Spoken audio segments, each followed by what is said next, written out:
So on today's video, we're going to talk about the old adage, everybody's car gets worked on except for the mechanic. The good old Swagger Wagon here started making some metal on metal brake sounds, so time for brake work.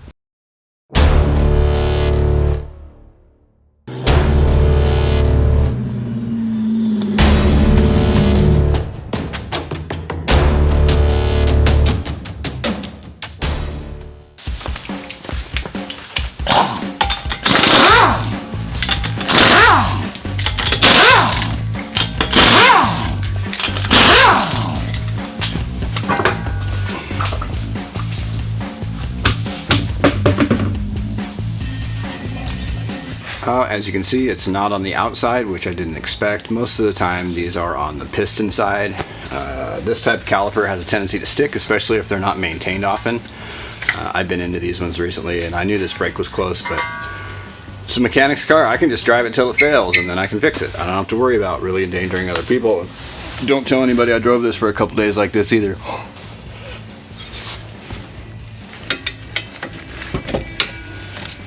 .14mm.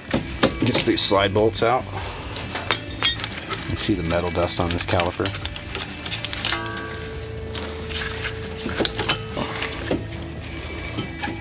There's that guy.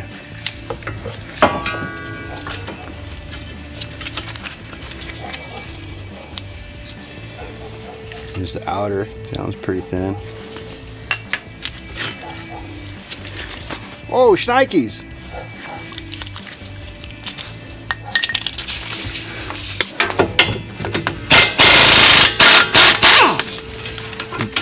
The bridge is a 17.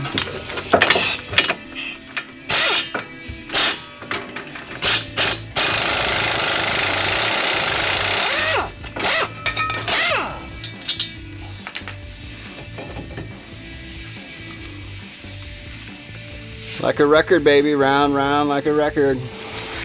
So this is basically the argument I have against these floating style calipers. I don't know how good this picture is going to get in here, but can you see how fucking crooked those are worn? Fixed caliper doesn't typically do that. Like I said, these calipers have so many places where they can stick and get hung up, and you've seen how good those ones are, but this side's completely dead. Alright, so this little bit right here is a little bit of do what I say, not what I do. Typically when you go to push a piston back into a caliper like this, you want to just open up the bleeder and bleed it out somewhere else. You know, again, this is my rig. I kind of know what the deal is with this, so I'm just going to go ahead and push this back. One of the downsides to pushing this back in is you can potentially overflow the reservoir, which can always be annoying. Or, you know, you're worrying about contaminants in the system and stuff like that. But typically if your brake system is up to date and you're bleeding this every year, every third year or whatever, there's really not much of a problem doing this. So. And you could get away with doing this with like a channel lock or something. My channel locks just simply weren't big enough to reach across this caliper. So the next best thing is basically a C-clamp. Remember I said don't push it back in, it'll flow the master cylinder. That almost overflowed.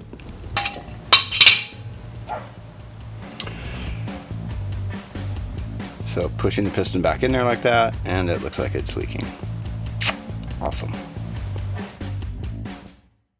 You saw that caliper was leaking, and I don't really want to put that back on there. Not a good idea. So some new and shiny stuff. It's got some reman calipers and Toyota rotors and pads. The calipers did come with all the hardware, the little sliders, the squeaker, and the springs. So we're going to go ahead and get busy getting this back together.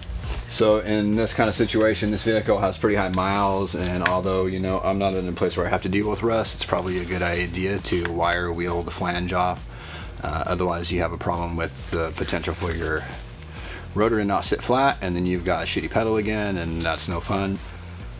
What I like to do is just kind of assemble the whole thing. Since I have to open up the brake line, I don't want to leave it open for any longer or make a mess or any of that. So what I'll do is I'm going to get the rotor on here, get the bridge, get the caliper, everything on here like it's ready to rock and roll, and then at the very end I will swap the hose over. So here we go.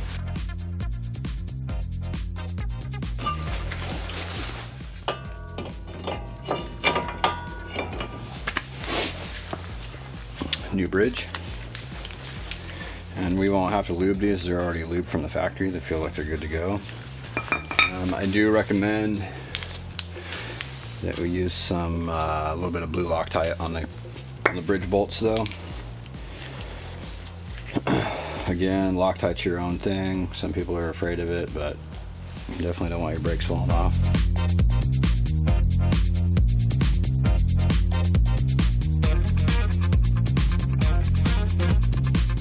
So like I said, these calipers came with the hardware and the springs and everything.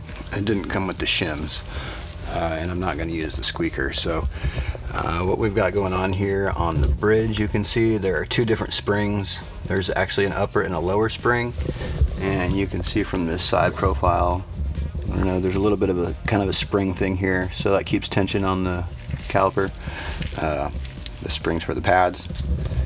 And I'm going to get the pads all shimmed up and glued up and ready to put in here. Okay, so bridge is on, pads ready to go in. I just put a little bit of anti-seize on there. A little bit goes a long ways. Everybody knows the anti-seize joke. I'm not trying to look like Kanye with this shit. Anyway, you gotta have some on there, otherwise it will get rusty and catch. And if you don't have too much on there, it'll get full of dirt and catch. So the easy way to do this is put in one caliper bolt like this, flip it up out of the way. You add these little tensioner springs in there like that. Sometimes you have to fight them, they'll like want to flip out of the hole or whatever, but I got lucky today, they'll be fine. And then you can just flip the caliper down. Just like that. Left bolt. Alright. Okay, and like I said, swapping this caliper, you can see we have everything ready to go. The pads are in, everything's ready to rock and roll. And it can be kind of a pain with the other caliper sitting here, but basically what you want to do is these calipers came with a new banjo. So you have your banjo, you have your two washers ready to go. So an impact gun is good for this, otherwise you gotta like hold the thing with a wrench and everything and it's dumb. So you just come in here real quick, hit it, just like that, off out of the way. Make sure the old banjo comes off. New. New.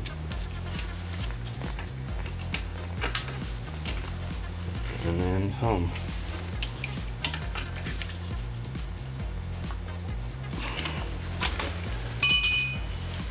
Make sure you get those banjos crushed so you're not leaking.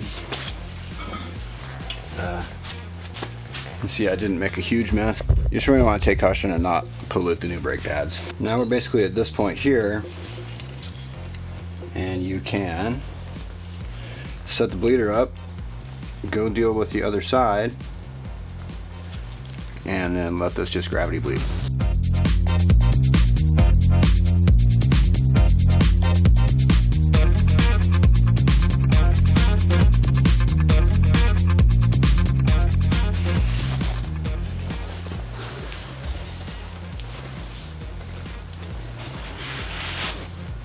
Ooh, torque wrench. I'm going to torque these bridge bolts to 75 pounds.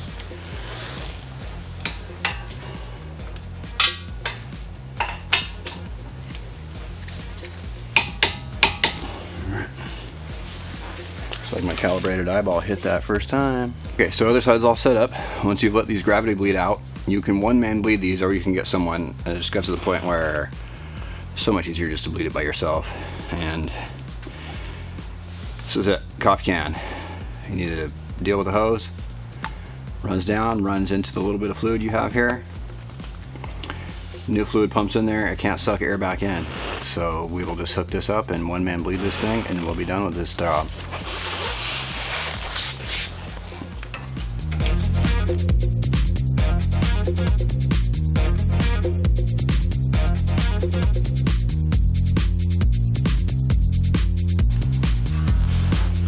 It's like magic.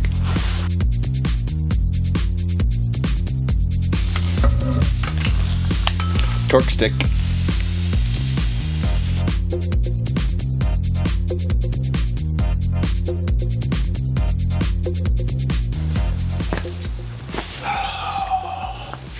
So So last thing on a job like this, after you've been messing with the brakes or whatever, get in the car before you start it, pump it several times to pump the brake up.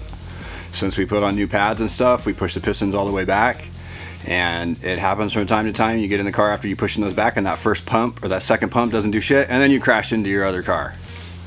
So safety first, or 5th or 17th or whatever works for you.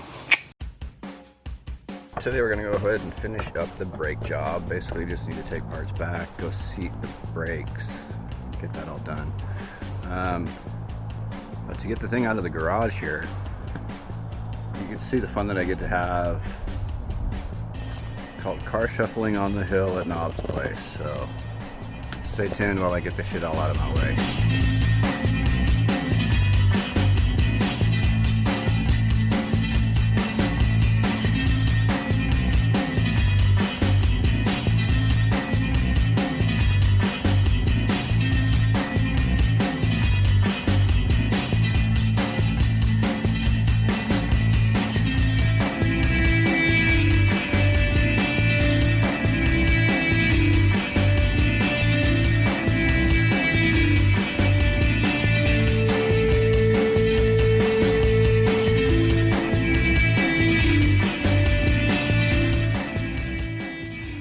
And that's basically how it goes.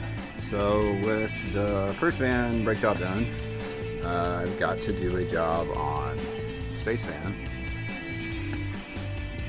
These cars apparently have a chronic laser beam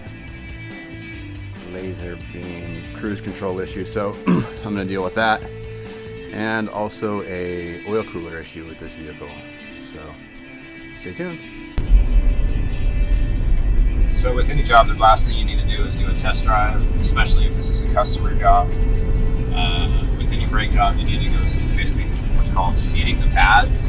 So I like to go out and run the car up to about road speed and get a nice, steady, semi-hard brake to stop, to get the pads to heat up, to get all the gases or your fingerprints off all the parts. So obviously find a safe place to do it where you can not be dangerous.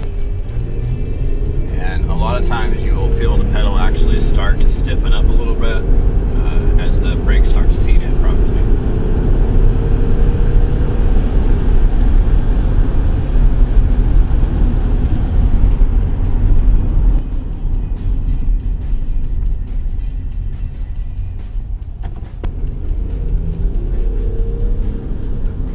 Always gotta have the helper dogs with you. Pretty much that. These feel tight, a hell of a lot better than they felt even beforehand. Nothing like some nice new brakes. That wraps up another episode of Snale Racing. Thank you for watching. Please make sure to like and subscribe.